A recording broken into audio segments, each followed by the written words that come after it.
All right, we're recording. Welcome to the Zoom Buzz. Yes, sir. I apologize for being 2 minutes late. I only know how to use my iPad, and it was zeroed out, so I had to use Olin's charger. Well, we'll start off with a question from Olin. I think Travis should always go first. Oof. I'll be glad to defer to him.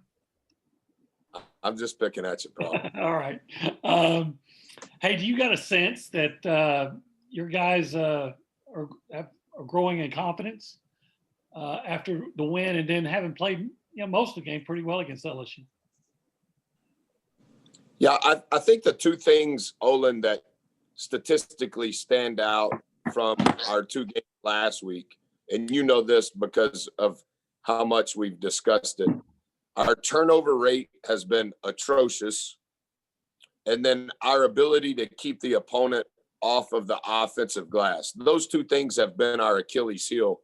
Just in those two games last week, we surpassed 14 teams nationally in our turnover rate, and we improved 17 teams nationally in defensive rebound percentage. You know, it was the two lowest turnover games for us, 8 and 9. And then on the glass, we did a really good job on the offensive glass for us, but we did a distinctly better job than we've been doing of keeping the opponent off the offensive glass. And so as much as it is how many rebounds did we get or how many turnovers did we get, those numbers don't tell the whole story. The whole story is the rate at which you turn it over or the rate at which you give up offensive rebounds. And in those two categories, we were better than we've been all season long. And I think a portion of that is the consistency that we've had on a daily basis from our group in practice. And I think, like all coaches will say, how you practice is how you play. And I think that our 4 practices last week translated to the 2 games. So that does give you confidence, but it's a quote shirt. True confidence can only come from your work. And I think our guys have been much more consistent in their work. And, it was about last year with about 10 to 12 games ago, Savion really kind of broke out. And here he's had 2 strong games in a row. Do you get a sense that maybe he's going to duplicate that from last year? We're cheering for anybody, Olin, that can be the best version of themselves. Savion didn't practice yesterday, so we'll see how things go over the next 48 hours. Had some issues with his back. And so we'll see how that goes. But whether it's whether it's us shooting 22 free throws as a team or making 22 free throws, whatever those people are and those stats that contribute to winning, we're in need of all of it. Okay. All right. Well, thank you very much, Coach. Yes, sir. Let's go to Travis Brown from the Bryan College Station Eagle. I'll bat 2 hole any day. It's great. When you're talking about improving turnovers, improving defensive rebounds, moving up in those national rankings, can you pinpoint anything in practice, a change, a drill that's improved that? Or is it just you've reached that point in the season where things are starting to maybe hopefully take hold? Yeah, I think maybe it's a little bit of all of that, Travis. Our itinerary for practice has some variance in it. Probably doesn't have quite as much as you think. Some of the breakdown stuff that we do at the first 20 to 30 minutes of practice would be specific to an opponent. For instance, like for Vanderbilt, a lot of random ball screens for their guards. And then the second thing specific to Vanderbilt, 45% of their shots in SEC play have come from 3. So how are they getting those threes? What is their alignment when they're shooting those threes? And then what's happening relative to those random ball screens and the coverage behind it? And so, for instance, specific to Vanderbilt, those first 20 to 30 minutes of what we call pre-practice, it's cover 2 progression. Our defense, as you know, is called cover 2. So those things are different than they were for Kansas State. We emphasize rebounding at a very high level in our practice itinerary. And then as turnovers have continued to be an issue, we score every drill and every game with a turnover number included to reward those that don't turn it over, those teams, and then to penalize the teams that do. So I think maybe it's a little bit of both. I think we have been playing from behind, as you know, relative to how we handled the summer and the fall specific to the virus. So I think there is some level of, it's that time of year. I think it's to some level just continuing to emphasize those two specific things. So I think it's both. And then you look across the country and there's other programs, other coaches that are dealing with COVID issues. It seems like for the most part, your group has been pretty solid in that regard. What can you say about your program, your kids, and what they've been able to achieve by staying healthy, at least as far as we can see? I've just, thanks for saying that. Thanks for even noticing that. I do think our guys should be applauded relative to the efforts and the sacrifices they've made. And that is not to be judgmental of other programs or other teams. I think our staff from the very beginning of all of this, Travis, we've tried to be ahead of it. We've tried to educate our players probably almost in a classroom type setting. Once a week through Zoom, we did what I know I've told you about Tough Tuesday Talks, but we also did once a week COVID by the numbers was the title of it, where we just tried to educate our guys on what the virus is.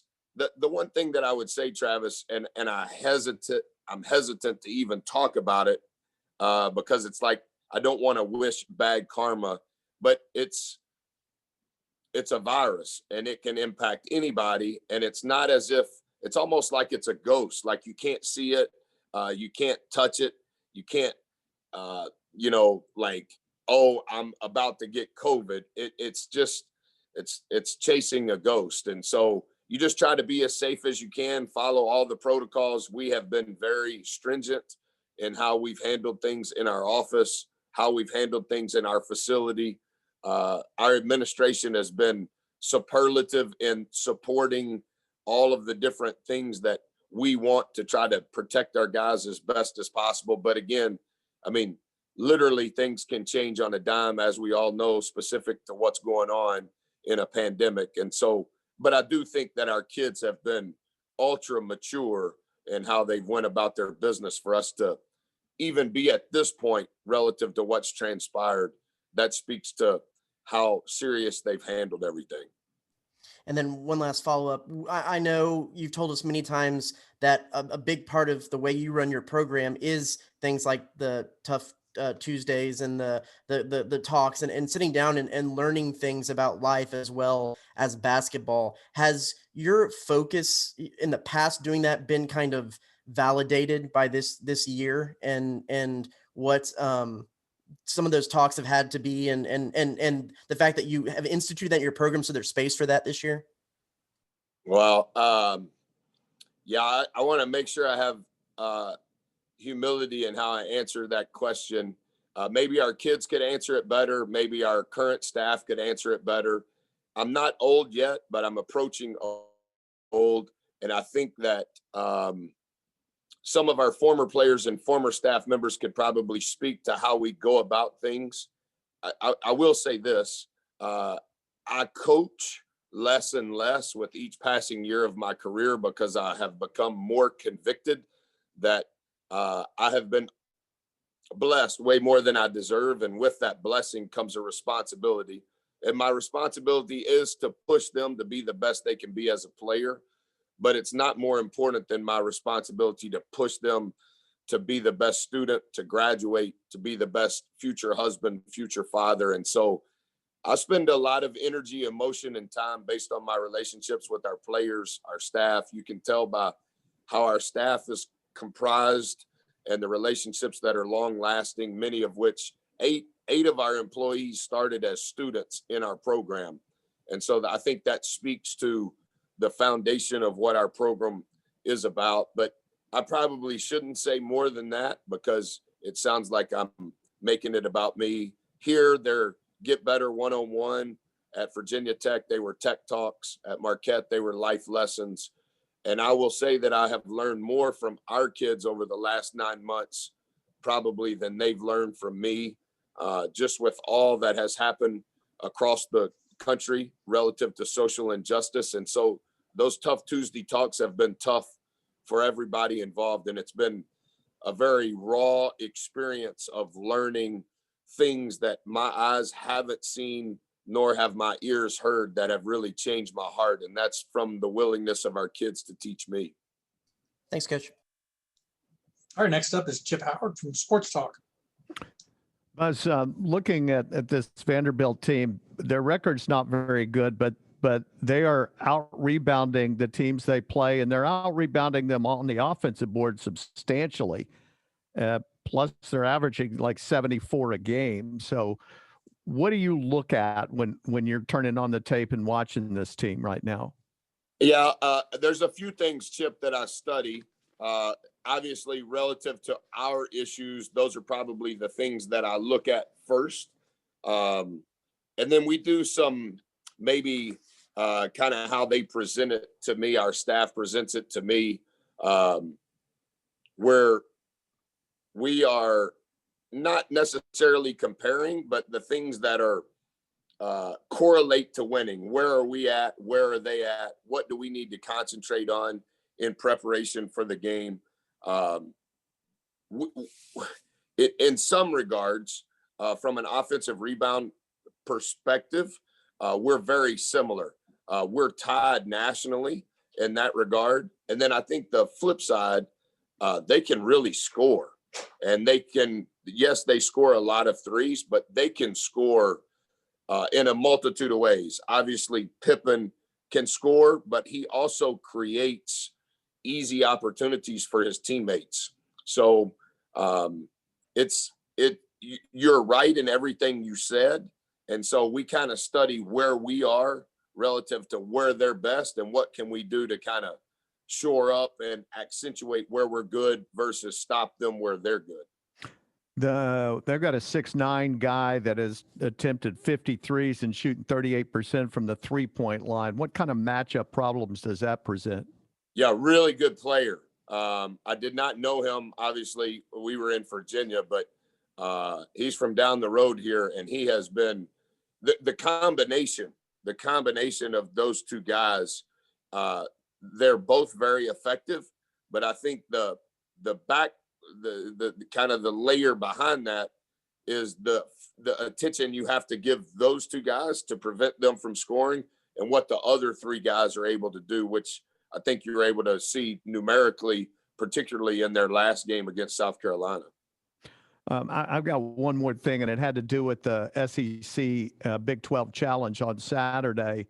The SEC won 5 out of 9. I think that surprised some of us and some of the national people. What does that say, or does it say anything in particular about the league right now?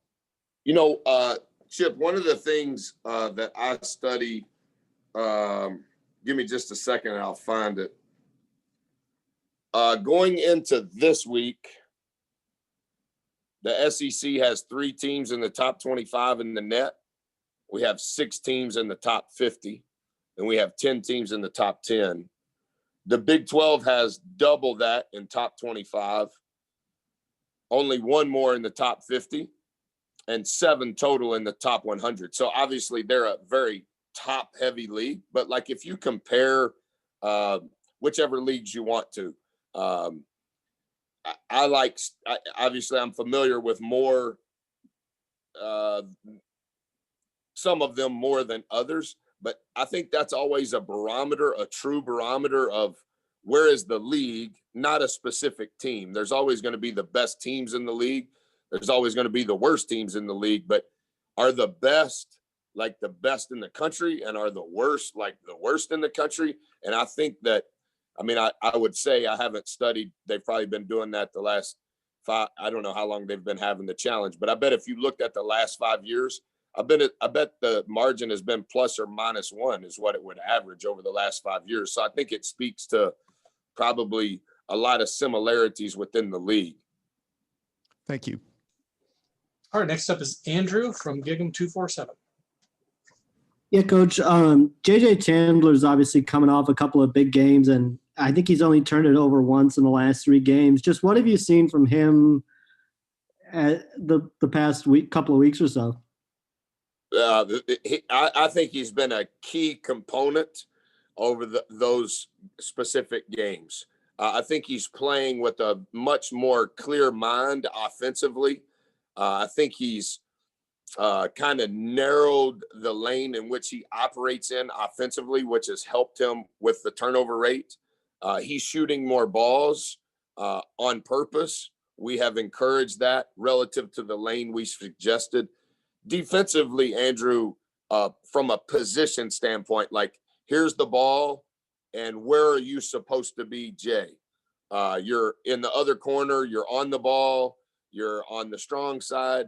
Positionally, he understands space defensively as well as anybody on our team.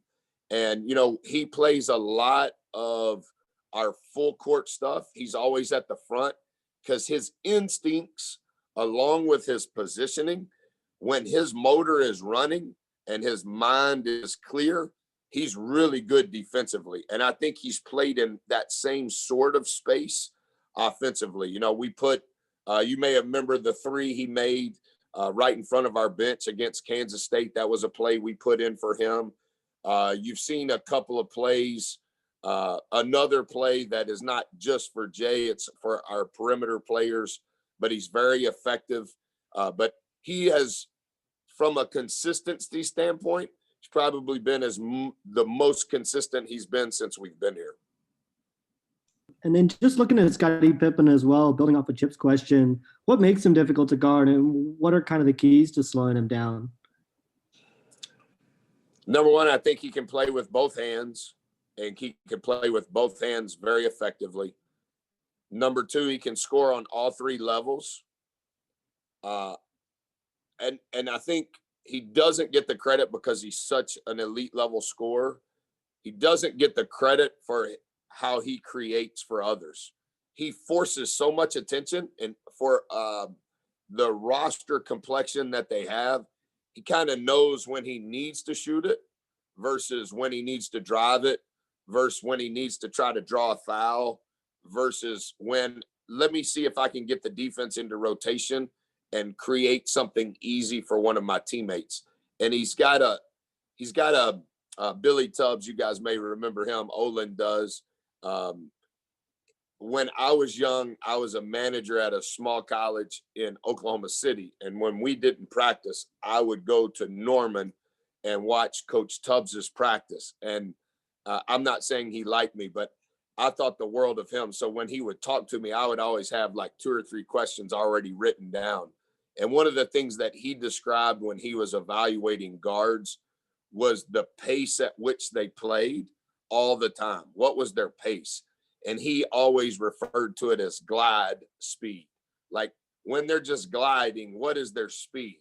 Is it like out of control? Is it too slow? And I think Pippen's glide speed is like, he's right in the sweet spot of, he's so good with the ball. Like, is he going real fast? Is he going real slow? He's just playing at his glide speed. Appreciate it, Coach. Thank you. Yes, sir. All right, next up is John Wilson from KBTX.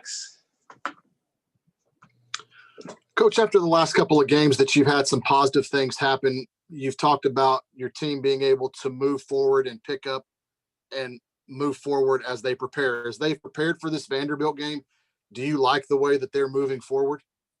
We got home, John, maybe 3 hours after I spoke to you on Saturday.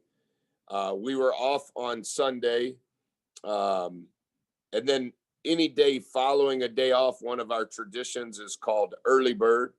That started in 2003. It was something that happened when I was an assistant at Colorado State because I was involved with the open assistance job at Baylor at that time. And it scarred my heart. So we never go in our program. We don't go 48 hours. In other words, normally if you're off on Tuesday, I'll see you guys Thursday afternoon. We never go 48 hours. So in my entire career as a head coach, we always have early bird. Our guys were great Monday morning.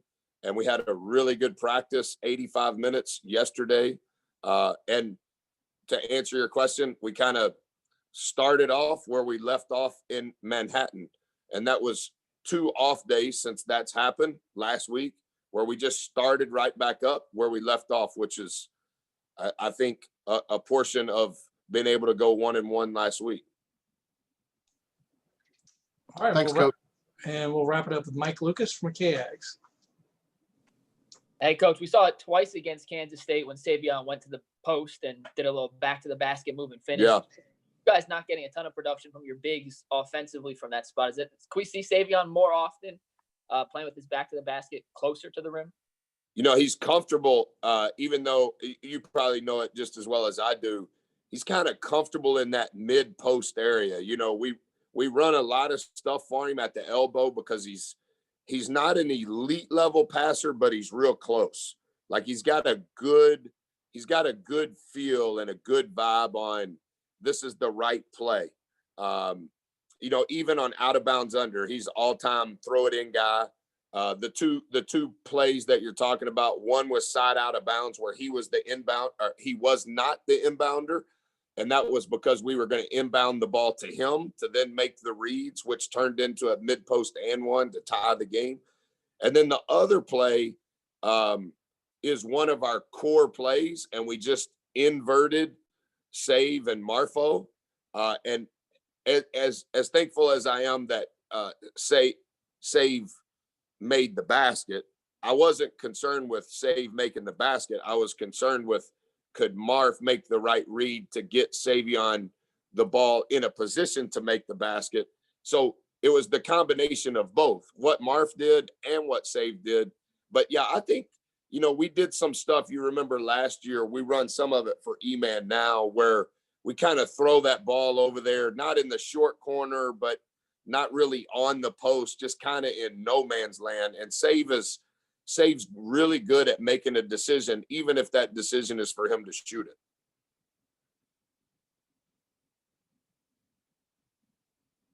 All right. That's all the questions we have. Thanks, Coach. Thank you, guys. Thanks, Have a Coach. good day. Thank Bye-bye. you, Coach.